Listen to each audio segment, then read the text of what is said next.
Assalamualaikum warahmatullahi wabarakatuh. Jumpa lagi dengan saya Dr. Heri.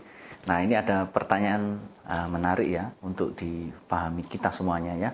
Untuk menambah pengetahuan, saya tanya, "Dok, jenis-jenis kejang itu ada apa saja?" Saya ambil dari webnya ILE ya. ILE itu apa? ILE itu International League Against Epilepsy. Jadi ini perkumpulan kita dokter-dokter yang menekuni epilepsi. Bisa epilepsinya, pengobatannya, tindakan bedah, makanya kita bedah saraf juga masuk di dalamnya ya. Dari web ini disampaikan, ini jadi kesepahaman kita semua, dan yang terbaru itu diperbarui oleh ILE Januari 2017. Jadi pengklasifikasian yang terbaru. Jadi kejang itu kan sebenarnya bahasa awamnya konslet lah, otak itu konslet, dibagi menjadi tiga secara garis besar. Yang pertama itu kejang general onset. General onset itu maksudnya konsletingnya itu terjadi bersamaan ya, bersamaan beberapa tempat bareng-bareng, dan distribusi jaringan networknya itu bilateral. Ini otak ini muncul kejang bareng-bareng DS. Jadi kalau kita lihat di EEG itu bareng-bareng nanti munculnya, seret diambil semua titik elektrod yang dipasang itu bareng, push gitu ya, bareng-bareng. Nah, kejang general ini dibedakan lagi, bisa berupa motor ya, motorik itu berarti gerakan ya, itu ada tonik, klonik dan variannya, ada tonik, ada atonik, lemes ya, ada mioklonik, teret ya, ada mioklonik, atonik, ada epileptic spasm ya. Jadi gerakan yang ditunjukkan, ada gerakan motor onset, ada yang non motor. Nah, non motor onset ini yang kita bilangnya itu absence ya, absence. Ada tipikal absen, ada atipikal, ada mioklonik, ada absen with eurythmia. Nah, pada absen itu biasanya orangnya diem gitu ya, tapi di otak kenceng, DS itu absen seizure. Kalau di EEG nanti kelihatan gelombangnya berapa, 3 sampai 3,5 Hz misalkan, atau 3 sampai 6 Hz kelihatan, dan itu bareng. Jadi ibaratnya itu otaknya itu gelombangnya itu yang biasanya sekitar 8 sampai 12 tiba-tiba berhenti per detiknya itu jadi 3 misalnya tes. Jadi orangnya kelihatannya diem, orangnya diem. Nah, kalau pemeriksaan biasanya suruh niup, berhenti, tapi sebentar, hanya sekian detik, paling nggak sampai 5 detik. Setelah itu dia sadar lagi. Nah, ini yang kita bilangnya general non motor, dan di EEG itu seluruh otak itu terpengaruh bareng-bareng tes itu. Nah, itu yang general onset. Nah, berikutnya itu dibagi menjadi satu tadi tipe general, kejang general onset. Yang kedua, tipe kejang vokal onset.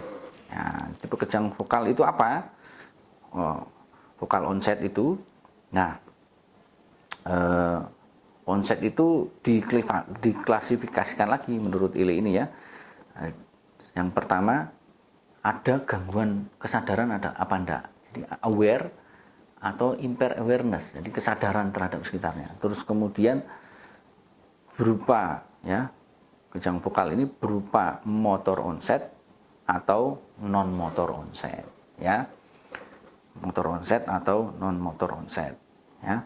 Jadi kalau motor onset tentunya berarti ada gerakan-gerakan tangan ya. Kalau non motor bisa berupa sensori ya, vokal kognitif, vokal emosional, vokal autonomik ya, atau behavioral arrest. Jadi yang harus dipahami kawan-kawan bahwa kejang itu tidak harus yang berupa kejet-kejet atau gerakan kejet-kejet ya. Kalau vokal dengan kesadarannya masih tetap atau kesadarannya terganggu, berupa gerakan-gerakan motor atau berupa sensori atau kognitif atau emosional atau autonomik atau behavioral. Itu yang vokal non motor onset. Yang berikutnya, yang pembagian ketiga, unknown, kita tidak tahu ya, kita tidak tahu. Pasiennya itu mungkin punya kejang tapi kita tidak tahu kejangnya itu tipe yang general atau tipe yang vokal ya, atau kombinasi vokal general, karena tidak punya data. Oleh karena itu perlu EEG. Makanya kalau kejang itu, kenapa kok kejang harus di EEG, Dok? Salah satunya untuk mengklasifikasikan ini jenis kejangnya apa. Berupa kejang general onset kah? Berupa kejang vokal onset kah? Kalau vokal onset di sisi mana bagian otak ya? Karena kalau vokal itu juga dibagi lagi ya. vokal onsetnya itu dia di vokal onset seizure itu dibagi, kalau by onset ada awareness, ya, motor onset atau non motor onset, ya, ada vokal tuh bilateral, terus ada lobar localization. Jadi lobar itu bisa di frontal, bisa di temporal, parietal, occipital, masing-masing itu ada tanda-tanda yang akan menunjukkan tempat kejangnya muncul. Nah, ya. Kalau bingung, nanti kita beri penjelasan kupas satu persatu. Tapi secara garis besar seperti itu ya.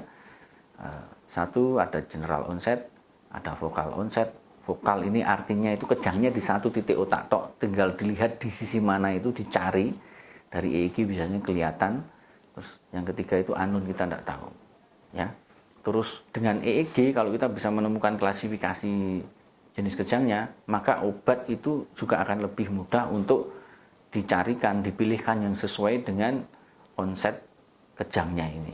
Ya, karena obat-obat itu banyak macamnya dan ada beberapa itu yang spesifik, dia lebih cocok untuk vokal onset, misalkan lebih cocok untuk general onset. Makanya dokter bisa memilihkan nanti obat yang cocok dengan bentuk kejangnya itu.